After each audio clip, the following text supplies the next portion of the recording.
Assalamualaikum warahmatullahi wabarakatuh. Perkenalkan, nama saya Yuli Puspitasari dengan NIM 2303015063 dari kelas PJKRB. Baik, pada video kali ini saya akan menjelaskan materi tentang cedera dislokasi. Dan terdapat beberapa rangkaian materi, yaitu dampak cedera dislokasi, pencegahan cedera dislokasi, penanganan cedera dislokasi, dan yang terakhir jenis-jenis cedera dislokasi. Tapi sebelum kita membahas materi tersebut, perlu kita ketahui apa sih itu cedera dislokasi. Nah, cedera dislokasi yaitu kondisi ketika tulang bergeser keluar dari posisi normalnya pada sendi. Dislokasi dapat menyebabkan nyeri hebat, gangguan pergerakan, serta risiko komplikasi seperti kerusakan jaringan lunak, ligamen, dan pembuluh darah di sekitar sendi. Nah, langsung saja kita ke materi selanjutnya, yaitu dampak cedera dislokasi. Dislokasi sendi dapat menimbulkan berbagai dampak negatif yang signifikan terhadap kesehatan fisik dan kualitas hidup penderitanya. Salah satu konsekuensi utama adalah kerusakan jaringan di sekitar sendi yang mengalami dislokasi. Ligamen, otot, dan tendon yang berfungsi menstabilkan sendi dapat mengalami robekan atau peregangan berlebihan akibat pergeseran tulang. Selain itu, saraf dan pembuluh darah di sekitar sendi juga berisiko cedera yang dapat menyebabkan mati rasa, kesemutan, atau gangguan aliran darah ke area tersebut. Jika dislokasi tidak segera ditangani dengan tepat, komplikasi lebih lanjut dapat terjadi, termasuk peradangan kronis pada sendi yang terkena. Peradangan ini dapat mengakibatkan nyeri berkepanjangan dan keterbatasan gerak.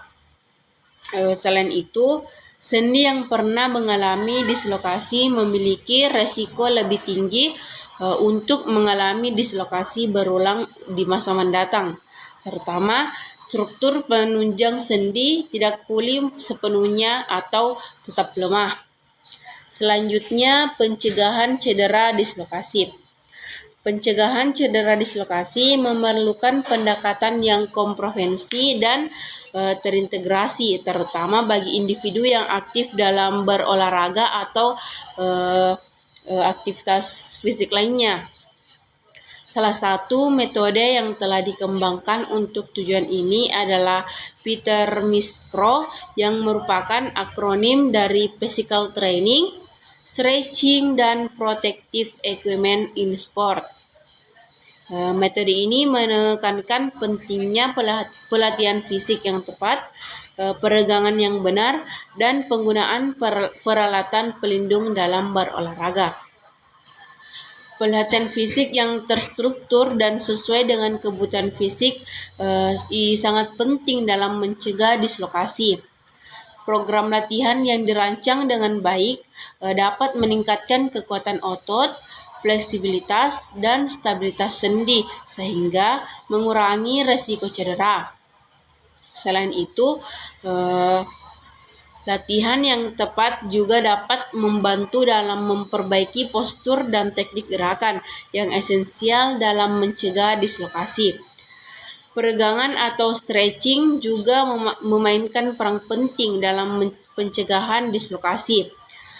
Peregangan yang dilakukan sebelum dan sesudah aktivitas fisik dapat meningkatkan fleksibilitas otot dan rentang gerak sendi sehingga mengurangi kemungkinan terjadi cedera. Penting untuk melakukan peregangan dengan teknik yang benar dan sesuai dengan kebutuhan individu untuk mencapai hasil optimal. Nah, penanganan cedera dislokasi. Penanganan cedera dislokasi memerlukan pendekatan yang cepat dan tepat untuk minimalkan komplikasi dan memastikan pemulihan optimal. Dislokasi terjadi ketika tulang bergeser dari posisi normalnya pada sendi, menyebabkan nyeri hebat dan ketidakmampuan fungsi sendi. Langkah awal yang krusial adalah melakukan reposisi, yaitu mengembalikan tulang ke posisi semula. Reposisi harus dilakukan dengan tenaga medis yang terlatih untuk menghindari kerusakan lebih lanjut pada jaringan sekitar. Setelah reposisi berhasil, imobilisasi sendi diperlukan untuk meningkatkan penyembuhan struktur yang cedera. Imobilisasi biasanya dilakukan dengan menggunakan bidai atau gips selama beberapa minggu, tergantung pada lokasi dan tingkat keparahan dislokasi. Tujuannya adalah mencegah pergerakan yang dapat mengganggu proses penyembuhan. Manajemen nyeri juga menjadi bagian penting dalam menenangkan dislokasi.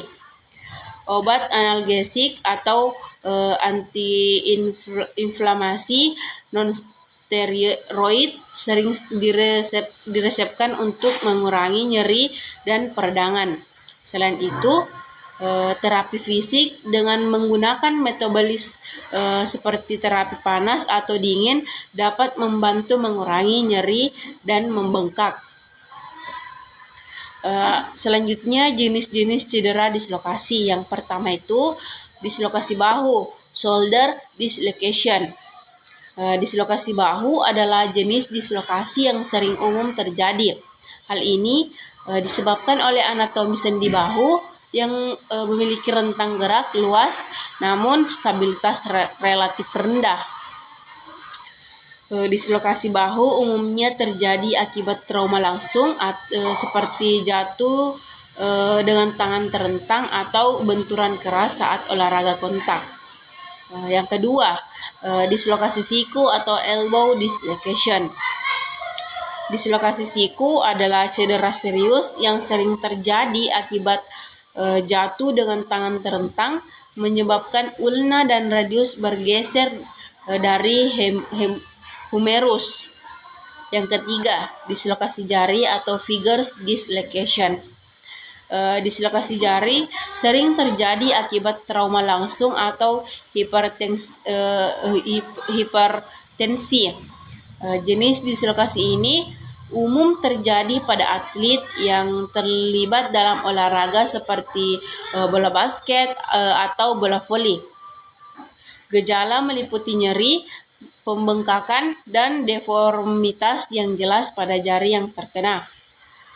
Penanganan biasanya melibatkan reposisi manual dan imobilisasi sementara. Fisioterapi mungkin diperlukan untuk mengembalikan rentang gerak dan kekuatan. Dan yang keempat, dislokasi pinggul atau hip dislocation.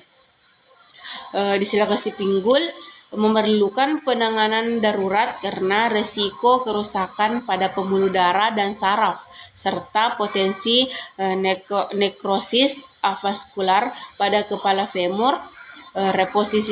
Reposisi segera diperlukan diikuti dengan imobilisasi dan rehabilitasi intensif untuk mengembalikan fungsi sendi.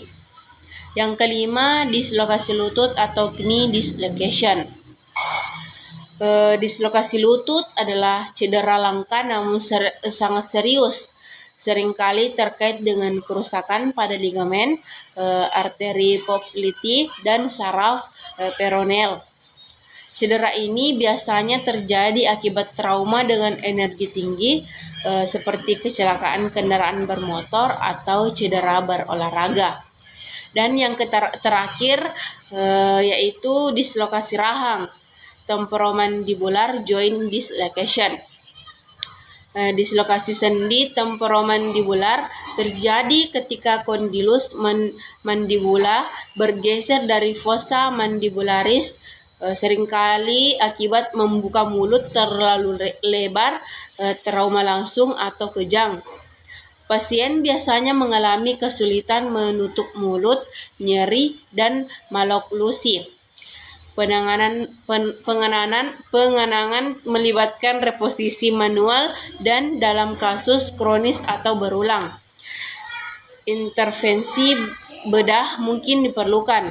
Sebuah studi kasus melaporkan penatalaksanaan dislokasi sendi temporomandibular anterior bilitar dengan reposisi manual dan pemasangan handbed selama 2-4 minggu yang menunjukkan hasil positif dalam mengembalikan oklusi. Nah, itulah materi yang sempat saya sampaikan. Lebih dan kurangnya mohon dimaafkan. Wabillahi taufiq hidayah. Wassalamualaikum warahmatullahi wabarakatuh.